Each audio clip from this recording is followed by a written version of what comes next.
السلام عليكم ورحمة الله تعالى وبركاته كلنتو ونكسن داوديال ميلول بجوكتان halka aad naga daawanaysaan waa janalka barwaaqo oo mar walba idin suurageliya in aad ka dheehataan waxyaabaha markaa khuseeya xaaladda dalka haddii ay ahaan lahaayeen waraysiyo iyo warbixino balse caawa waxaan u soo fariisanay halkan in aan idinla wadaagno arrimaha ugu dambeeyay ee waddanka Ukraine iyo xaaladdu sida ay tahay. haddaba daawadayaal sida aad la socotaan wararkii ugu dambeeyay ee aynu ka helnay xaaladda dagaal ee waddanka Ukraine ayaa waxa ay noqotay mid itusi oo itaabsi ah, taasi oo ah shacabka waddanka Ukraine oo markii ugu horeysay la kulmay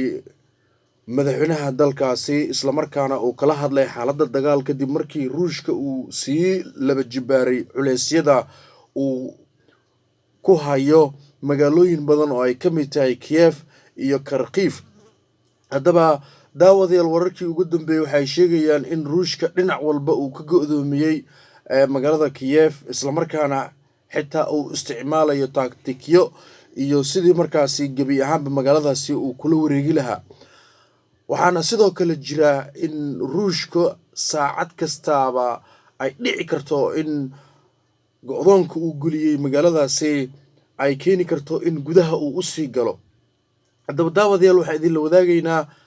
wararkii ugu dambeeyay dagaalka uu Ruushka ama duulaanka Ruushka uu ku hayo dalka Ukraine iyo warbaahinta reer galbeedku sida arrimahan ay u taminayaan. fadlan haddii aad la socoto muuqaalkan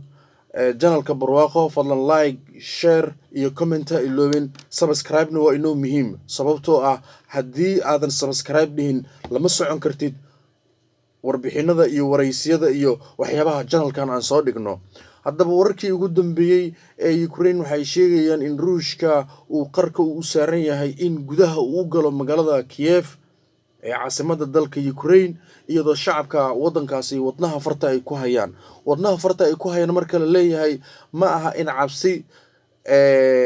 ay cabsanayaan. waxay yiraahdeen cabsida iyo geerida horta cabsi waa naga tagtay laakiin waxaynu diyaar u nahay dhimasho oo waxay leeyihiin waddankeena ayaan difaacaynaa.